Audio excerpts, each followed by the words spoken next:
بسم اللہ الرحمن الرحیم۔ السلام علیکم۔ حضرت خالد بن ولید رضی اللہ تعالی عنہ مخزومی کی معزول۔ اس کے بعد آپ نے فرمایا معاشر المسلمین، ابو عبیدہ بن جراح رضی اللہ تعالی عنہ کو ایک مرد امین اور جنہیں میں نے سرداری کے لائق پایا ہے، اور انہیں میں نے شام کا حاکم مقرر کر کے خالد بن ولید کو معزول کر دیا ہے۔ یہ سن کر نبی مخزوم کے ایک شخص نے کہا، کیا آپ ایسے شخص کو معزول کرنا چاہتے ہیں جس اللہ جل جلالہ نے سیف قطع کے لقب سے ملقب کر کے خالد بن ولید اور ان کو مشرکوں کے لیے قاتل اور دفع بنایا ہے؟ سیف قطع کے لقب سے ملقب کر کے خالد بن ولید اور ان کو مشرکوں کے لیے قاتل اور دفع بنایا ہے۔ لوگوں نے حضرت ابو بکر صدیق رضی اللہ تعالی عنہ سے بھی ان کی معزولی کے متعلق کہا تھا، مگر آپ نے اسے منظور نہیں کیا تھا اور فرمایا تھا کہ میں اس تلوار کو کبھی میان میں نہیں کروں گا جسے باری تعالیٰ جل مجدہ نے خود کھینچا ہے اور اس کی وجہ سے اپنے دین کی مدد فرمائی۔ اللہ جل جلالہ نیز مسلمان آپ کے اس کام سے کبھی اغماض نہیں کر سکتے اور نہ اس امر میں آپ کو معذور سمجھ سکتے ہیں۔ آپ نے خدا کی تلوار کو میان میں کر دیا اور ایک ایسے امیر کو جس کو خود خداوند جل جلالہ نے مقرر فرمایا تھا معزول کر دیا۔ نیز آپ نے عزیز و اقارب کی پاسداری کو قطع کر کے خود چچا زاد بھائی کی برائی چاہی، یہ کہہ کر وہ شخص خاموش ہو گیا۔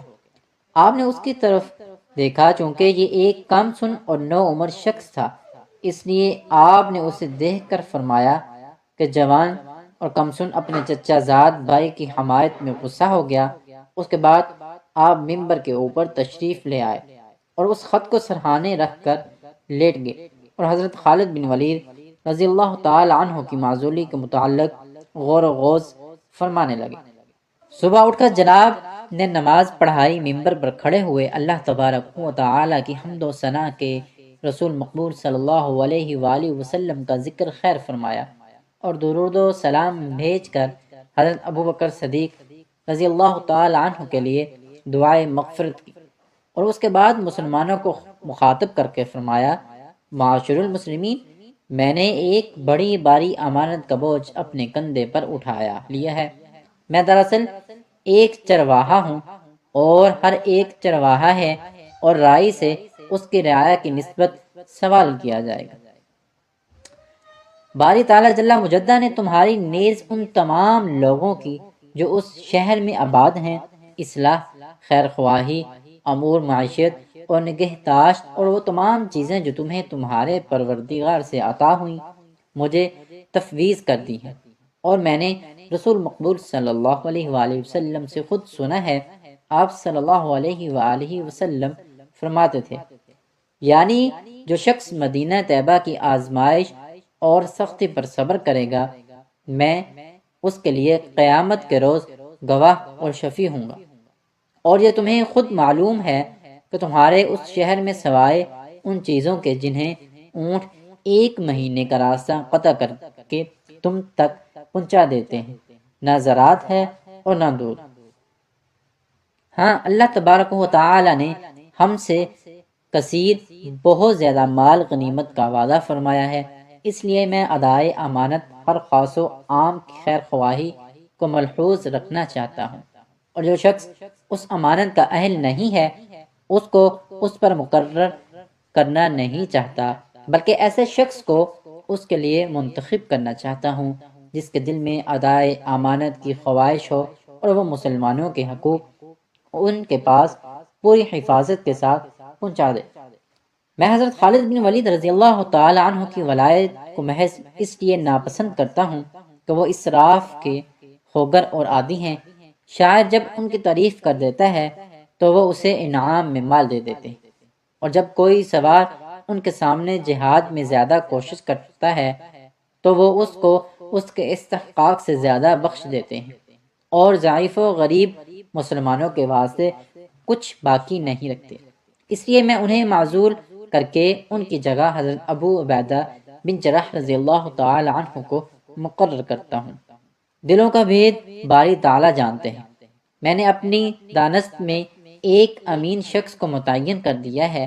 اب تم میں سے کوئی شخص یہ نہ کہے کہ ایک قوی اور سخت آدمی کو علیحدہ کر کے اس کی جگہ امین مطیع اور نرم شخص مسلمانوں پر حاکم مقرر کر دیا ہے، کیونکہ اللہ تعالیٰ جل جلالہ اس کی اعانت اور مدد کے لیے اس کے ساتھ ہیں۔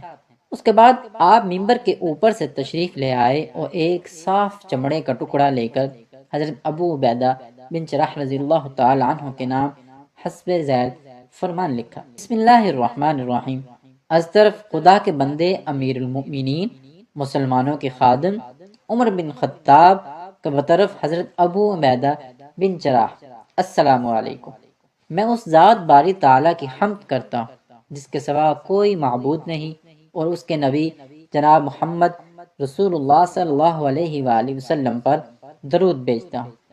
میں نے تمہیں مسلمانوں کے امور پر معمور کیا ہے، تم اس میں کچھ شرم نہ کرو۔ خدائے بزرگ و برتر امر حق میں کسی چیز سے شرم نہیں کرتے۔ میں تمہیں اس ذات واحد سے جو ہمیشہ رہنے اور جس کے ما سوا ہر چیز فنا ہو جانے والی ہے، جس نے تمہیں کفر سے نکال کر ایمان تک اور ضلالت سے علیحدہ کر کے ہدایت تک پہنچایا ہے، اسے ڈرنے کی وصیت اور ہدایت کرتا ہوں۔ میں نے تمہیں حضرت خالد کے لشکر کا حاکم مقرر کر دیا ہے، تم انہیں امارت سے علیحدہ کر کے ان کا لشکر اپنے قبضے میں لے لو۔ مسلمانوں کو مال غنیمت کی امید میں ہلاکت کر کے اندر نہ ڈالو۔ بہت زیادہ لشکر کی طرف مسلمانوں کو یہ کہہ کر مجھے تمہاری مدد اور غلبے کی امید ہے مت بھیجو، اور نصرت و اصل تدبیر یقین اور خداوند تعالیٰ کے اعتماد پر ہے۔ تعزیز نیز مسلمانوں کو ہلاکت میں ڈالنے سے احتیاط رکھو۔ دنیا کی طرف سے اپنی دونوں آنکھیں بند اور اپنے دل کو اس کی رغبت سے پاک رکھو۔ تم سے پہلی امتیں جن طریقوں کی وجہ سے ہلاکت کے گڑھوں میں گر چکی ہے اور جن کا تم نے خود وغار دیکھ لیا اور ان کی خفیہ اور پوشیدہ باتوں سے آگاہ ہو گئے ہو، ان طریقوں سے بچو۔ تمہارے اور آخرت کا مابین ایک بہت باریک پردہ حائل ہے۔ تمہارے اسلاف وہاں پہنچ چکے ہیں اور تم بھی اس گھر سے جس کی تازگی اور نگہ مرجا چکی ہے ان قریب کوچ کر دینے والے رہو۔ اس لیے تم لوگوں کو اس گھر سے اس سفر کی طرف پرہیزگاری اور تقوی کی زاد راہ کے ساتھ روانہ کرو، اور جہاں تک ممکن ہو سکے مسلمانوں کی حفاظت اور نگہداشت رکھو۔ اور وہ جو تمہیں دمشق سے ہاتھ لگے ہیں اور جن کے متعلق تمہارا آپس میں زیادہ دیر تک جھگڑا ہوا ہے، وہ مسلمان کا حق ہے۔ سونا اور چاندی جو تمہیں وہاں سے دستیاب ہوئی ہیں، اس میں خمس 5واں حصہ نکال کر باقی کی تقسیم ہو سکتی ہے۔ رہا تمہارا اور خالد کا دمشق کی فتح اور صلح کے متعلق جھگڑا، سو چونکہ وہاں کے حاکم اور امیر تم ہی ہو، اس لیے فتح صلح کے ساتھ ہوئی ہے، نہ تلوار کے زور سے۔ اگر تم نے صلح نامہ مرتب کرنے کے وقت غلہ کے باری میں رومیوں کا حق تسلیم کر لیا تھا تو تمہیں انہیں یہ دے دینا چاہیے۔ والسلام۔ حضرت خالد کا دشمن سے تعاقب میں مرز دیباج تک جانا نفس کی مکاری ہے کہ اس نے اپنے مسلمانوں کے ناحق خون بہانے کی جرأت دلائی۔ حضرت خالد بن ولید مسلمانوں کے خون بہانے میں نہایت بے باک شخص ہیں۔ ہر کل کی بیٹی کا گرفتار کے بعد ہدیتاً دے دینا کام کی حدود سے تجاوز کر جانا ہے۔ چاہیے تھا کہ اس کے عوض میں بہت سا مال لے کر غریب اور ضعیف مسلمانوں پر تقسیم کر دیا جاتا۔ والسلام۔ اسے ملفوف کر کے آپ نے اس پر مہر فرمائی اور عامر بن ابو وقاص رضی اللہ تعالی عنہ کو، جو حضرت سعد بن ابو وقاص کے بھائی تھے، بلا کر ان کے وہ خط سپرد کر کے انہیں ہدایت فرمائی، تم دمشق پہنچ کر حضرت خالد بن ولید رضی اللہ تعالی عنہ کو یہ خط دے دینا۔ میری طرف سے انہیں حکم دے دینا کہ وہ تمام مسلمانوں کو اپنے پاس جمع کر لیں۔ جس وقت تمام مسلمان اکٹھے ہو جائیں تو تم اے عامر یہ خط پڑھ کر سنا دینا، اور حضرت ابو بکر صدیق رضی اللہ تعالی عنہ کی وفات کی خبر سے سب کو اطلاع دے دینا۔ اس کے بعد آپ نے حضرت شداد بن اوس رضی اللہ تعالی عنہ کو بلا کر ان سے مصافحہ کیا اور فرمایا کہ تم حضرت عامر کے ہمراہ شام کی طرف چلے جاؤ۔ جس وقت یہ خط پڑھ چکے تو تم لوگوں کو حکم کرنا وہ تمہارے ہاتھ پر بیعت کریں تاکہ تم سے بیعت کرنا مجھ سے بیعت کرنا ہو جائے۔ یہ سن کر یہ دونوں حضرات روانہ ہوئے، چلنے میں انتہا سے زیادہ کوشش کی اور آخر کار دمشق تک پہنچ گئے۔ یہاں مسلمان حضرت ابو بکر صدیق رضی اللہ تعالی عنہ کی خیریت اور ان کے احکام کے منتظر تھے۔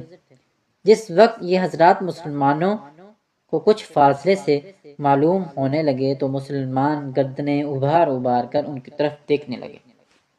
بعض لوگ پیش قدمی کے لیے دوڑے اور خوشی کے ساتھ ان کا خیر مقدم کیا۔ جس وقت یہ حضرات یہاں پہنچے تو حضرت خالد بن ولید رضی اللہ تعالی عنہ کے خیمے میں سلام مسنون کے بعد قیام کیا۔ آپ نے حضرت ابو بکر صدیق رضی اللہ تعالی عنہ خلیفہ رسول اللہ صلی اللہ علیہ وآلہ وسلم کی خیریت دریافت کی۔ حضرت عامر بن ابی وقاص رضی اللہ تعالی عنہ نے کہا، حضرت عمر رضی اللہ تعالی عنہ خیریت سے ہیں، ان کا میرے پاس ایک فرمان ہے۔ آپ نے حکم دیا کہ میں اسے مسلمانوں کو پڑھ کر سنا دوں، اس لیے آپ تمام مسلمانوں کو جمع ہو جانے کا حکم دے دیجیے۔ حضرت خالد بن ولید رضی اللہ تعالی عنہ یہ سن کر فوراً کھٹک گئے اور انہیں دربار خلافت کے معاملات میں شک پیدا ہو گیا۔ آپ نے مسلمانوں کو جمع کیا۔ حضرت عامر بن ابی وقاص کھڑے ہوئے اور انہوں نے حضرت عمر رضی اللہ تعالی عنہ کا وہ فرمان پڑھنا شروع کیا۔ جس وقت آپ اس جملے پر پہنچے کہ حضرت ابو بکر صدیق رضی اللہ تعالی عنہ کی وفات ہو گئی تو مسلمان دھاڑے مار مار کر رونے لگے۔ حضرت خالد رضی اللہ تعالی عنہ روتے ہوئے فرمایا کہ اگر جناب حضرت ابو بکر صدیق رضی اللہ تعالی عنہ اس دار فانی سے عالم بقا کی طرف تشریف لے گئے اور تخت خلافت جناب حضرت عمر رضی اللہ تعالی عنہ کے سپرد ہو گیا تو ہمیں ان کی اطاعت بخوشی منظور ہے، واللہ حضرت ابو بکر صدیق رضی اللہ تعالی عنہ کی خلافت اور حکومت سے مجھے دنیا میں کوئی محبوب چیز اور حضرت عمر رضی اللہ تعالی عنہ کی ولایت و خلافت سے دشمن کوئی شے نظر نہیں آتی، مگر اب ان کی اطاعت اور انہوں نے جو احکام صادر فرمائے ہیں مجھے بخوشی منظور ہے۔ حضرت عامر رضی اللہ تعالی عنہ نے تمام فرمان پڑھ کر جب سنا لیا تو چونکہ انہیں شداد بن اوس رضی اللہ تعالی عنہ کے ہاتھ پر بیعت خلافت کرنے کا حکم ہے، اس لیے آپ کے ہاتھ پر حضرت عمر رضی اللہ تعالی عنہ کی طرف سے 3 شعبان المعظم کو بیعت ہو گئی۔